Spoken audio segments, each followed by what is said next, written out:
Right now, the armed forces of Ukraine are working on the deoccupation of Crimea. Feodosia is ablaze, and drones are flying toward the airfield near Sevastopol. They wanted to land in Kherson, but instead got a drone right into their boat.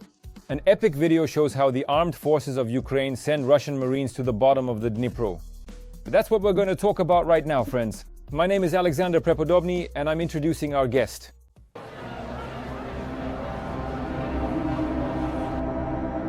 Roman Svitan, military expert, is joining us live on the Razborka project. Roman Grigorievich, hello, we're glad to see you. Greetings, I wish everyone good health. Let's start with Crimea. Here's the information. Over the past few days, including the weekend, there have been several major hits. First, it's reported that yesterday the Feodosia oil depot was hit again. Photos and videos were published showing a massive fire raging at the site. And I remember that the Russians said it was just the remnants burning. So, it's already clear that this is a lie. If there's another fire and another blaze.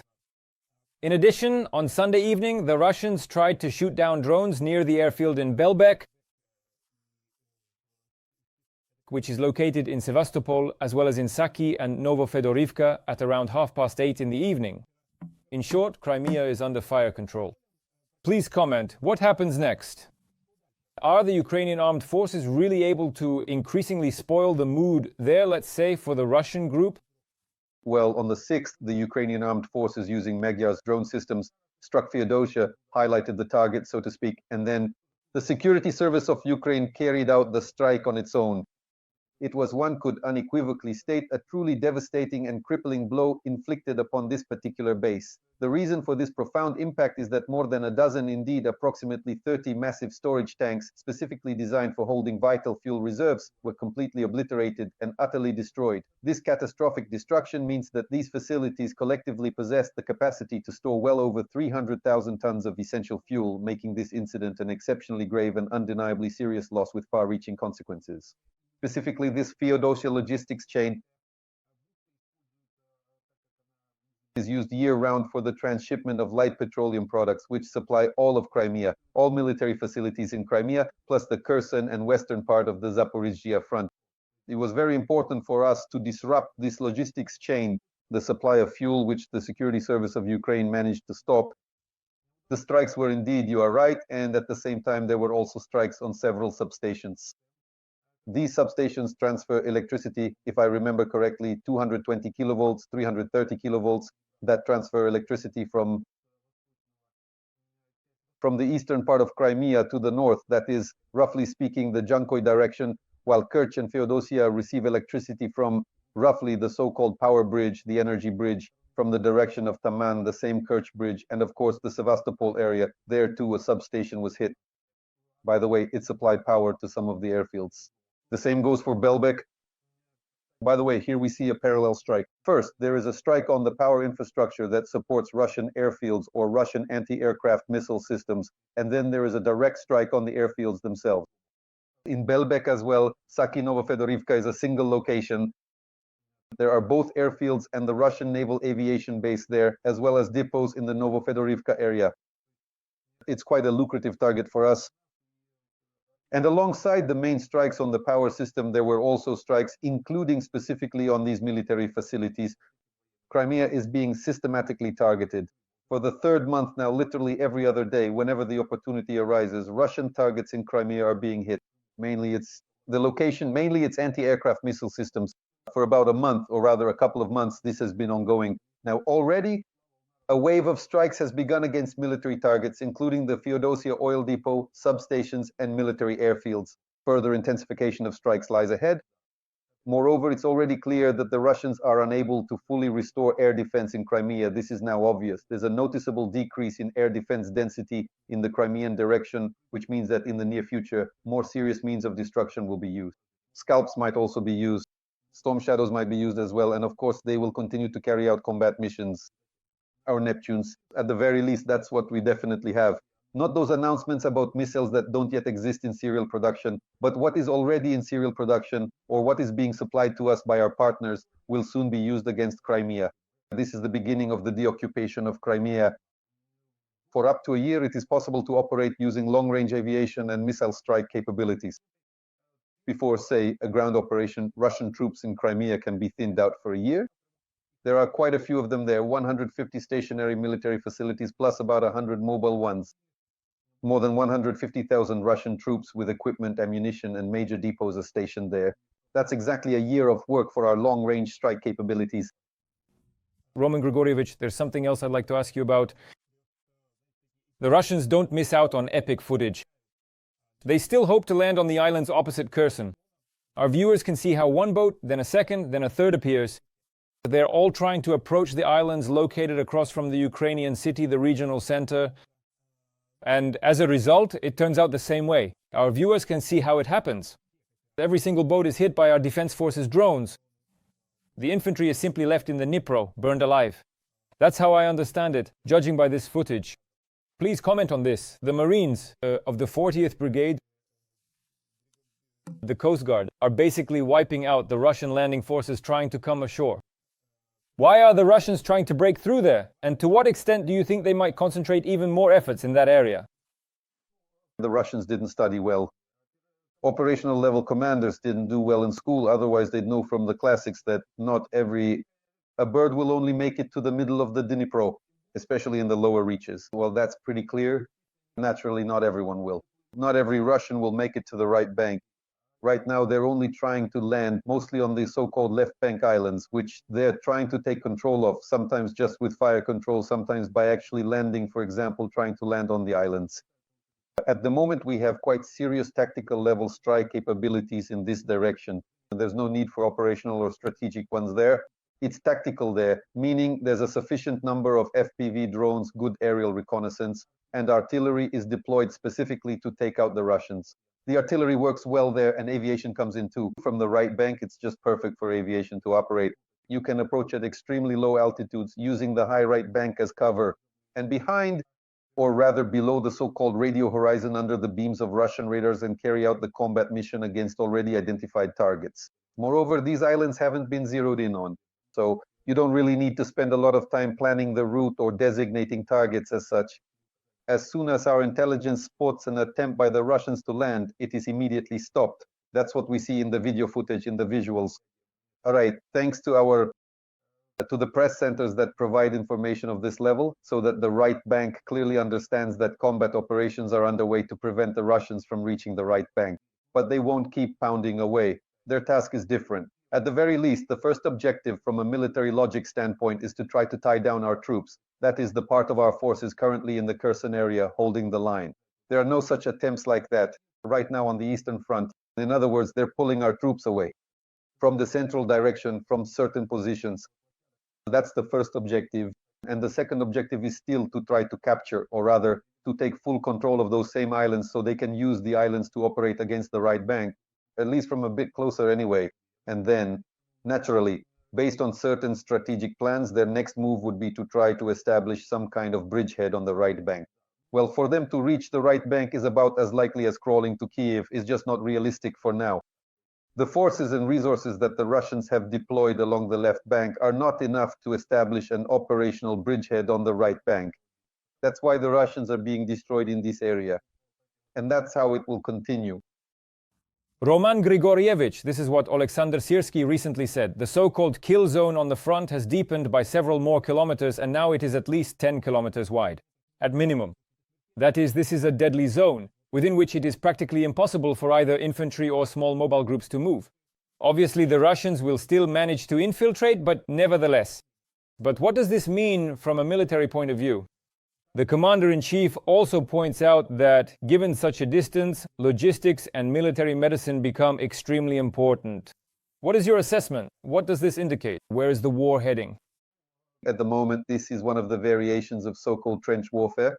So basically, this is a kill zone, like the area between the trenches, whether it was 100 years ago or even 1,000, it doesn't matter. Trench warfare, as it's called.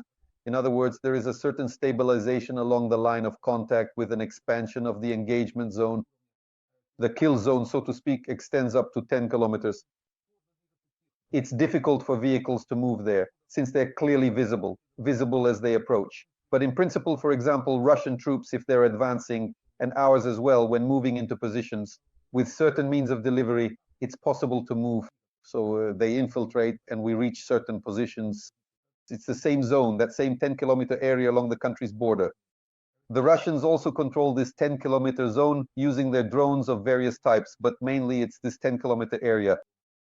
Some of our fighters go to their positions on foot because there's no other way to get there. So it's the same in both directions. It's very difficult. Right now, the task is to use some kind of mechanisms, be they unmanned or ground vehicles, to deliver water, food, ammunition, and to evacuate the wounded.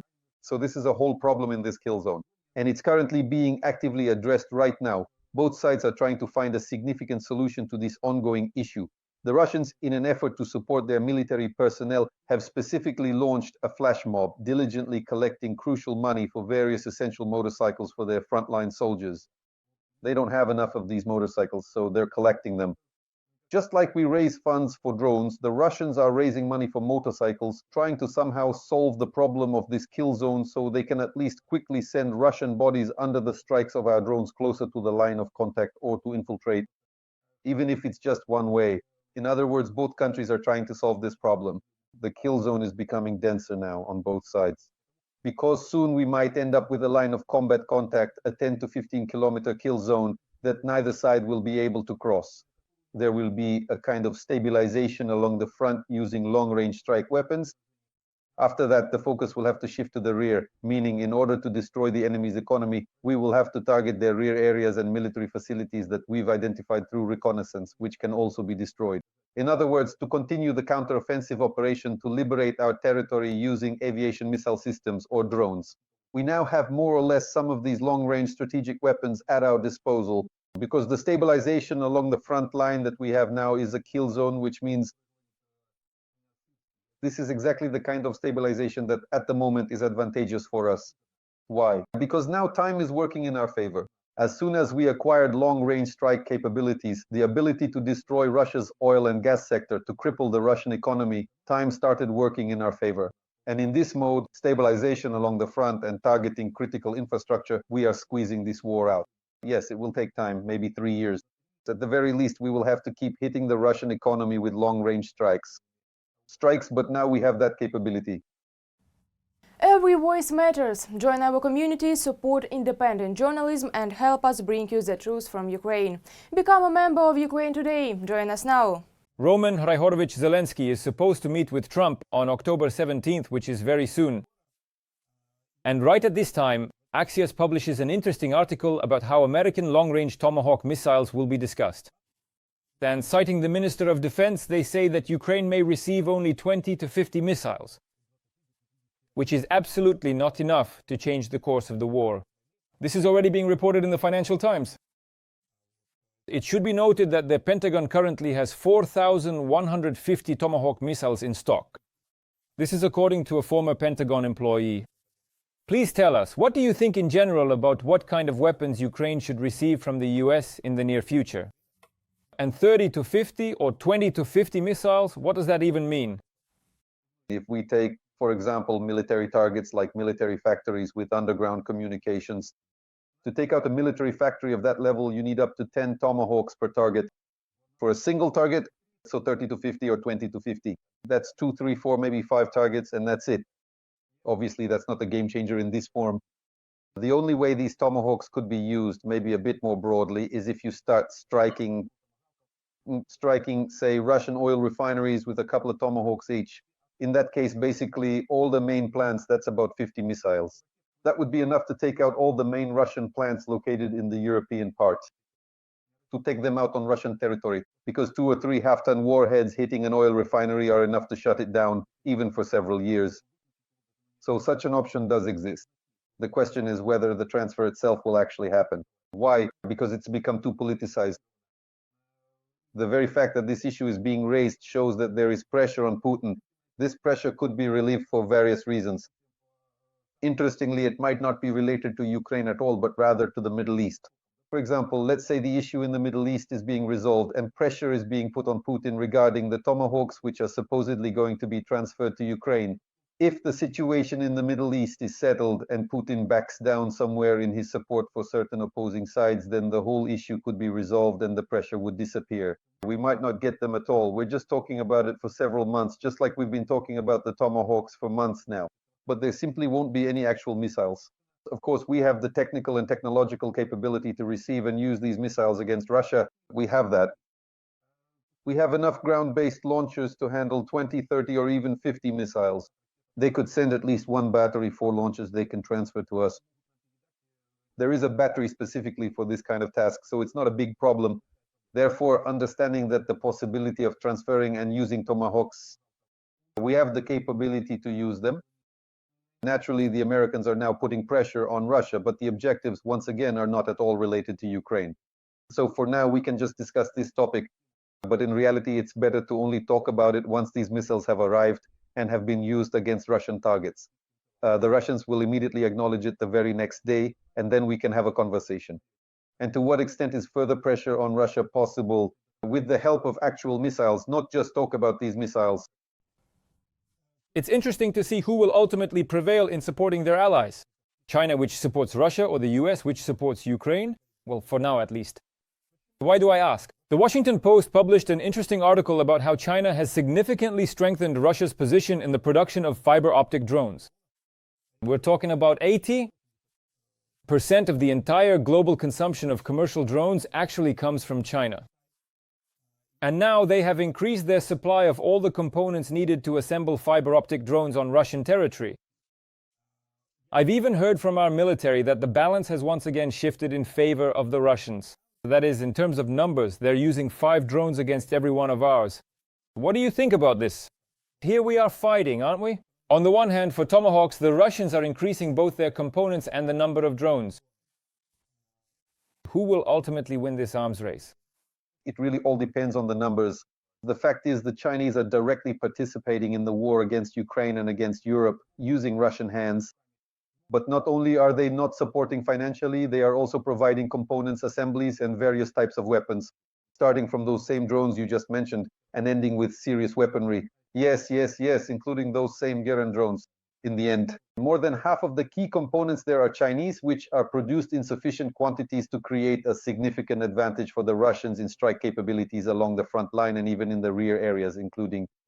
In other words, the Chinese involvement is definitely behind Russian expansion at this point. And unless we put pressure on them, and we can with those same Tomahawks after all, the major assembly plants for large components are actually located in Europe. Some of them even as far as Labuga and others as well. The combat radius of about 1,500 kilometers for a Tomahawk or some other missile is enough to reach Izhevsk, and that's already military production. You can't just keep sending drones there. You'd have to start delivering warheads of half a ton or more there and in large quantities because it's quite a serious matter. So there are indeed ways to put pressure on this Chinese and Russian support when it comes to assembly. But the main thing is to reduce the Russians' ability to buy Chinese drones or Chinese components and assemblies. The Chinese don't give anything away for free. The Chinese government either receives cheap and readily available energy resources or direct financial payment for the essential ammunition, critical parts, and various assemblies they diligently supply. That's why pressure on the Russian oil industry, oil and gas sector, Russian metallurgy, petrochemicals, and even Rosatom is important, because Rosatom also brings a significant amount of foreign currency into the Russian economy. This would eventually prevent Russia from simply buying from the Chinese a sufficient quantity of components and assemblies. This is the kind of asymmetric blow we're talking about. It should be delivered against both Russia and China, among others. So, of course, we can't forget about China here. In conclusion, Roman Grigorievich, Lukashenko believes that if Tomahawks are given to Ukraine, it will inevitably lead to nuclear war. Is this the last tool the Russians are using in terms of threats? Is it Lukashenko who will now be handling this? Or is such a threat real? There's still one left, a threat of intergalactic proportions. If Lukashenko has some kind of squadron out there, an intergalactic one that's now approaching Earth, then naturally he could use it, including to threaten Europe or say even the United States. But no, they have absolutely no real influence, technically speaking, on the decision to provide us with a sufficient amount of weaponry. Simply none at all. The nuclear club they're waving around, it's just acting like a fool. It will never work for 2 reasons. First, they won't be allowed to use nuclear weapons. Yes, even China won't allow it, because as soon as the first nuclear warhead detonates somewhere, half a dozen countries in the region like Japan, South Korea, Indonesia will immediately acquire nuclear weapons. Then China will be in real trouble. Taiwan, in the end, could also get nuclear weapons if someone uses them somewhere and opens the lid. like opening Pandora's box if the Russians open it. That's why China is tying the hands and feet of anyone who reaches for the nuclear button. That's the first point. Well, secondly, the Russians may actually be more afraid, not of China in this sense. They're afraid of our retaliatory strike on Russia's nuclear facilities, which are located in the European part of Russian territory. We can reach up to 12 Russian nuclear power plants. And do the Russians really need 10 Chernobyls on European territory? They certainly weren't smiling after Chernobyl either. They suffered as well. Back then, the radioactive cloud didn't just go over the Gomel region of Belarus, but also over the Bryansk region of Russia. And the Bryansk region was in the third contamination zone, so Russians have already experienced what that's like. Imagine 10 Chernobyls, and that's not even counting strontium and cesium. Okay, let's say their half-lives are 30 or 70 years. But plutonium's half-life is already 24,000 years, and uranium-235 and 238 last even longer. We're talking about 700 million years, 4.5 billion years, or half-lives so long that the sun will burn up the earth before they're over, and in Russia, on Russian territory, it would be impossible for Europeans to live. That's what will happen if we decide to unleash such a nuclear Armageddon on them. Unless they're thinking of detonating a nuclear device above us somewhere. But as for the nuclear arsenal, they know perfectly well what we have. All the more so now, I understand, since we have acquired long-range strike capabilities. Sending 12 nuclear sites to the other world, that can be done in no time, just like that. So for now, you can count on this, or rather, you can consider that all these statements from Medvedev and Lukashenko are attempts to exert pressure in the information space as decisions are being made about transferring strike weapons to us. And not just Tomahawks, because besides Tomahawks, there are actually, I'd even say, better options than Tomahawks. There are weapons we could use right now, given that we have our own launchers. The same HIMARS can operate with ATAC-MS, PRSMs, and PRSM-ERs. 500 kilometers to Moscow can be reached easily, no problem at all. The same goes for JASSM missiles for the F-16. Cruise missiles with ranges of up to 1,000 kilometers. But that would be enough to take out at least a third of Russia's oil industry. And there's already enough of this stuff available. Even ATAC-MS and PRSM are enough, and JASSM as well. There's no need to even get to Tomahawks here. Well, yes, the most important thing is that no one interferes with the strikes and only helps with intelligence and the like. Thank you very much. Roman Svitan, military expert, was on the air of Ukraine Today, Project Razborka. Roman Grigorievich, goodbye.